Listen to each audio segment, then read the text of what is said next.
idudumuni ko doon sa existence, no, yung dando sa Logos, no, pag sinabi natin Logos, plano ng Diyos kanyang kaisipan.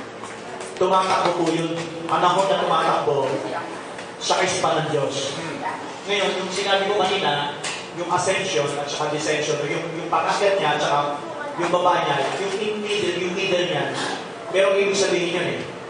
Yung umakyat siya, he was sitting in the right hand of the Father, at saka yung bago siya bumaba, meron yung ibig sabihin. Nagsimula yung pagpapahayag ng Diyos tungkol sa kalwalatian, hinihingi ni Kristo, yung pagkabuhay ni Kristo. Ngayon, ano ba ang purpose nun? Bakit sinabi ni Kristo? Una, yung resurrection niya. Glory yun eh. Kalwalatian yun eh. Yung pagkabuhay ni Kristo muli. Kasi trabaho ng Diyos yun na siya itayo muli mula sa mga patay. Ang sumunod na pagkakataon na siya nabuhay, nangaroon na siya actually. 40 days, meron siyang pinakita sa mga alagad na hindi sinukat sa Biblia. Maliwanag yun. Sila naman nakaalam nun. Nung tayo ngayon, ang mga apostol lang ang nakaalam. Okay. Na-confirm ito, nung tayo na si Kristo umakyat na. At sa araw ng Pentecost, bumaba siya. Saan yung ng Espiritu Santo? Ngayon, ito na yung sinabi ni Pablo sa Hebreo 1:2 na ang anak ay magpapatuloy na gamitin ng Diyos sa pagsasalita. Sabi ni Pablo yan eh. Kaya lang, dun sa mga taong hinirang na, sa panahon na sa gitna ng pag-akit niya, ang bago niya bumaba.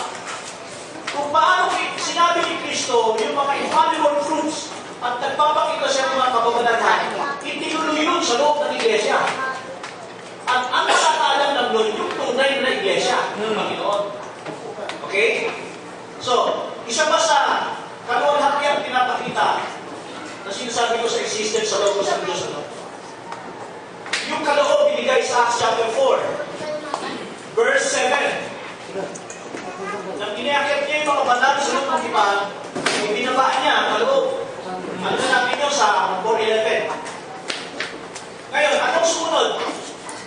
Nang bumaba ang kaloob, tungkol sa mga apostol,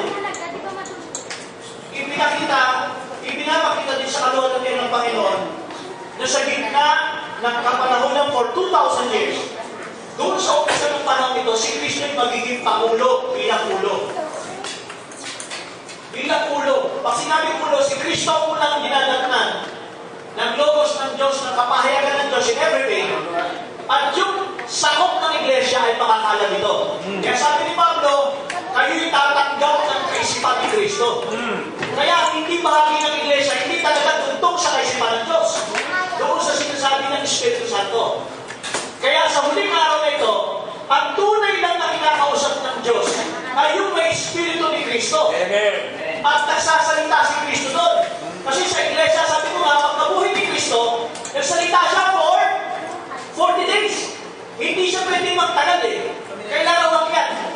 Kaya doon sa pagbaba niya sa araw ng Pentecost, itinuloy yun.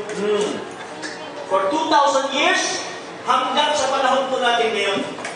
Yan po yung ascension at yun nasa gitna, bago bumaba si Kristo, sabi ko sa kanina sa Acts 3, yung pagluglok ni Kristo sa kanan ng Ama ay panahon ng 2,000 years, mayroon pong restitution. Meron pong pagsasauli.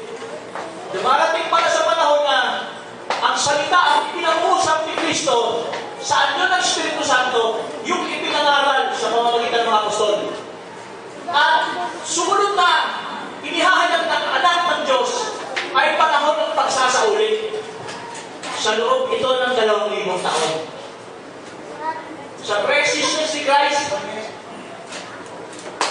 yung existence niya na nasa plano ng Diyos ay nagaganap po 2,000 taon.